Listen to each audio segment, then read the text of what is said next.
오늘은 지금 현재 남해안으로 북상 중인 태풍 때문에 설교를 조금 짧게 하도록 하겠습니다. 오늘 본문의 말씀은 젊은 사람들의 정욕을 경계하라 하는 말씀입니다. 예나 지금이나 젊은 사람들이 정욕을 제어하지 못해서 타락하게 되고 잘못되는 일이 많은데, 지금의 세대에게도 아주 실제적이고 아주 중요한 경고의 말씀입니다. 특별히 마약이나 이 성적인 문제, 이것은 오늘날의 아주 큰 대단히 위험한 문제입니다. 그리고 심각한 문제입니다. 2015년 서울신문과 마크로빌 엠브레인의 조사에 의하면요, 국내의 불륜 인구가 636만 명이랍니다. 2015년 당시 서울 전체 기혼 인구의 수가 499만 명입니다. 훨씬 많죠. 그리고 부산시 전체의 기혼 인구인 351만 명보다 1.8배가 많습니다. 636만 명이라니까요. 불륜 인구가. 50대의 불륜 인구는요, 전체 중에 31%로 15.3%인 20대보다 2배나 많았습니다. 2배나. 나이 많다고 불륜이 없으리라고 생각하지 마세요. 나이 많아도요, 철없는 사람들 많습니다. 많아요. 또한 우리나라의 에이즈 환자는 2021년 통계로 15,196명인데요. 전문가들에 의하면 숨겨진 사람들까지 포함하면 실제로는 5만 명이 훨씬 넘을 것이라고 합니다. 또한 우리나라의 마약 사범도 계속해서 아주 가파르게 증가하고 있는데요. 이 중에서 10대의 비율이 2017년 대비해서 4배 이상 증가했다고 합니다. 아주 큰 사회적인 문제입니다. 우리나라는 더 이상 마약 청정국이 아닙니다. 이렇게 일시적으로 자기 정욕을 이기지 못한 조그마한 실수 같이 보이지만, 이런 것들이 아주 작은 별일 아닌 실수처럼 보이지만 아닙니다. 잘못된 정욕 때문에 자신의 인생과 자기의 가문까지 다 망치고 마는 아주 대단히 위험한 일입니다. 역사적으로도 어느 나라든지 망할 때는요, 이러한 성적인 타락이 먼저 있었습니다. 그리고 도덕의 타락도 있었습니다. 이러한 성적인 타락의 문제에 대해서 오늘 솔로몬은 아주 심각한 말씀을 전하고 있습니다. 솔로몬도 사실 이 문제에 대해서 분명히 잘못을 저질렀던 과거가 있었습니다. 그래서 하는 말씀이에요. 1절과 2절에 보시면, 내 말을 지키며 내 계명을 지키라. 내 계명을 지켜 살며 내 법을 내 눈동자처럼 지키라. 눈동자처럼 지키라. 생각해 보세요. 눈 쪽으로 뭐가 날라오면 눈을 감게 되잖아요. 눈동자를 지키기 위해서 눈꺼풀이 자동적으로 수비를 합니다. 또 위험한 상황에 처하면 손이 눈부터 지키는 것을 볼 수가 있습니다. 그렇잖아요? 그래서 사실은 온몸이 눈을 지킨다고 할 수 있습니다.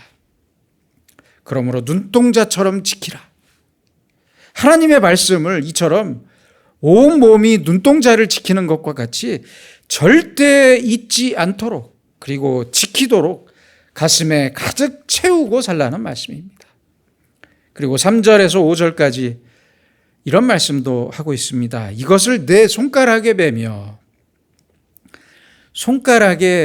과거의 사람들은요, 손가락에 중요한 물건을 손가락에 실로 묶고 다녔습니다. 그처럼 잊지 말라는 말씀이에요.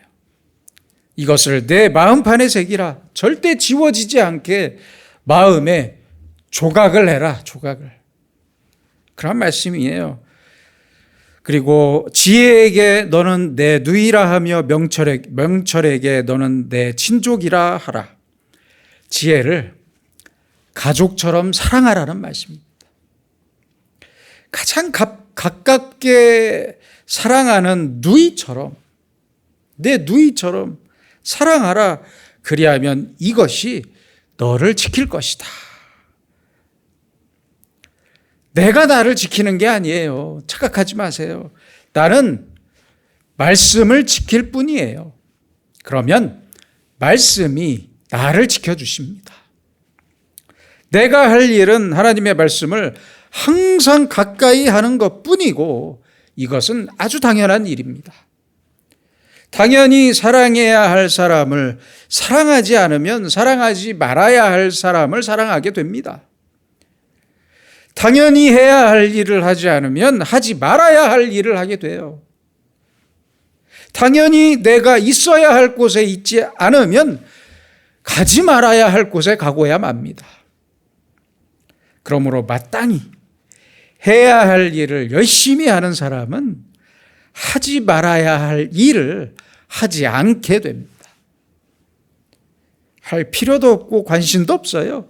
그래서 내가 해야 할 일을 열심히 하게 되면 아주 자연스럽게 이 모든 시험으로부터 벗어날 수 있다는 말씀입니다. 시험으로부터 벗어날 수 있는 길은 내 의지도 아니고 내 교양도 아닙니다. 내 지식도 아닙니다. 오히려 하나님의 말씀입니다.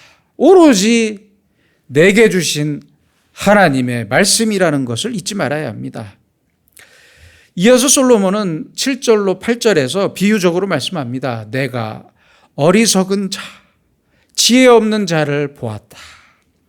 그가 거리를 지나 음녀의 골목 모퉁이로 가까이 했다. 왜 이 길로 지나갔냐는 거죠. 이 사람은 벌써 시험에 빠진 것입니다. 다음에 보시면 이제 음녀가 젊은 남자를 말로 호리고 유혹합니다. 13절입니다. 그에게 입맞추며 부끄러움을 모르는 얼굴로 그에게 말하되 내가 화목제를 드려 서원한 것을 오늘 갚았노라. 내가 그동안 너를 위해서 기도하고 기다렸는데 드디어 오늘 너를 만났다 하는 말이에요. 자기 기도가 응답되었다는 말이에요. 거짓말입니다.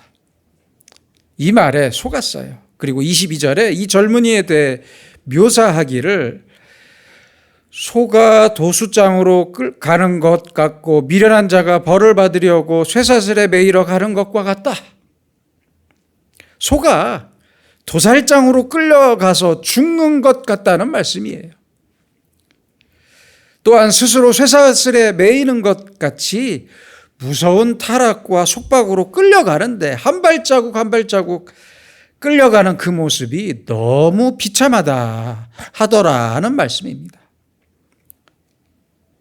그 다음에 보니 필경은 화살이 그 간을 뚫게 되리라. 아주 비참한 종말을 말씀하고 있습니다.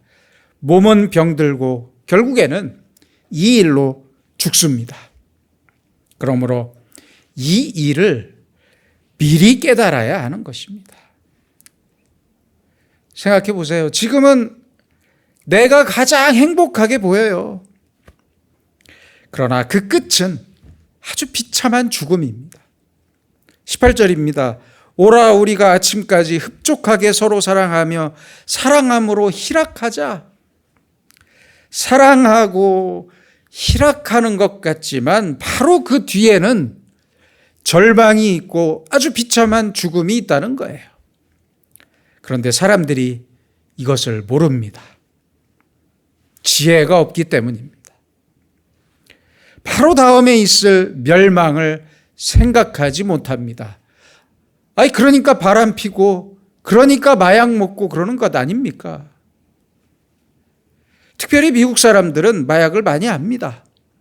예전에 트럼프 대통령은 마약성 진통제인 오피오이드 약물의 남용에 대해 공중보건 비상사태를 선포하기도 했습니다. 왜 이렇게 호들갑이냐고요? 한번 들어보세요. 2015년에만 5만 2천 명이 사망했고요. 2016년에는 6만 명이 넘게 죽었답니다. 하루에 100명씩 죽는 거예요. 그리고 이 마약에 중독된 엄마 때문에 이미 태어나면서부터 마약 중독에 걸린 아기가 신생아가 19분에 1명씩 태어난답니다. 마약을 먹을 때는 좋겠죠. 그러나 바로 뒤에 있을 사망을 생각하지 못해요. 자기 자식이 세상에 마약 중독자로 태어난다니까요. 그걸 생각하지 못해요. 이처럼 죄는 언제나 처음에는 아름답게 보여요. 행복하게도 보이고 멋지게 보이기도 해요. 그렇잖아요? 그러나 그 바로 다음이 문제입니다. 잠깐 후의 결과는 사망입니다. 그러므로 이것을 이길 수 있는 길이 어디에 있습니까? 이러한 죄를 그리고 죄의 유혹을 이길 수 있는 길은 오직 하나님의 말씀뿐입니다. 사도 바울은 그래서 말씀했습니다. 말씀에 검을 가지라. 검을 가져라. 우리가 싸우려면 무기가 있어야 하잖아요. 우리의 무기는, 우리의 검은 하나님의 말씀입니다. 세상에서 가장 미련한 사람은 자기 자신의 의지를 믿는 사람이에요. 자기의 의지, 자기의 지식, 자기의 학벌과 돈과 건강을 믿는데 참 미련한 사람입니다. 가장 믿지 말아야 하고 믿을 수 없는 것이 바로 자기 자신입니다. 내가 나를 어떻게 믿겠다는 이야기입니까? 내 생각, 내 마음, 내 감정, 내 지식을 따라가다가는 다 망하고 마는 거예요. 그래서 우리가 믿어야 하고 믿을 수 있는 분은 오직 하나님뿐입니다. 하나님의 말씀을 믿고 하나님이 주시는 은혜와 능력이 있어야만 우리가 이길 수 있어요. 하나님이 힘을 주셔야만 내가 죄의 유혹으로부터 벗어날 수 있습니다. 그러므로 늘 기도가 먼저이고 그 무엇보다 하나님 말씀에 순종하며 살아야 합니다. 순종해야 합니다. 그것이 먼저입니다. 하나님의 말씀이 나에게 가라고 하면 가고 멈추라고 하면 멈추고 그만두라면 그만둬야 합니다. 여기에 내 생각이나 내 의견이 있어야 할 이유는 전혀 없습니다. 하나님 말씀에 내 운명을 걸어야 합니다. 적당히는 없습니다. 내 운명을 걸고 내 생명을 걸어야 합니다. 먼저 말씀대로 살고 나서 시간이 지난 후에 돌아보면 그때는 모든 일을 알게 됩니다. 왜 하나님께서 가라고 하셨는지, 왜 멈추게 하셨는지 환히 알게 됩니다. 때때로 사람들을 보면 자기의 생각만 따라가고 자기 의지만 믿어요. 그러나 나 자신은 믿을 게 못 됩니다.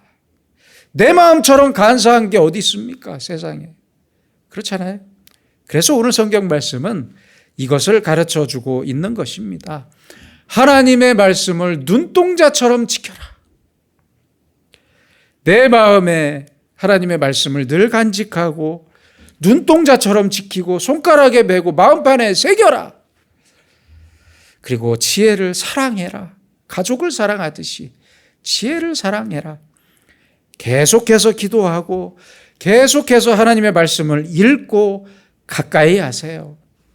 그러면 그 말씀이 모든 유혹으로부터 나를 지켜주실 것입니다. 내가 나를 지키는 게 아니에요. 말씀이 나를 지켜주십니다.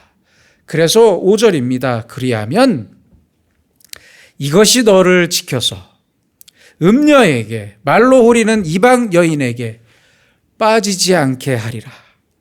내 힘으로 다 할 수 있다고 생각하지 마시고 다 해야 한다고 생각하지도 마세요. 오직 하나님만 믿고 하나님의 말씀대로 순종해야 합니다.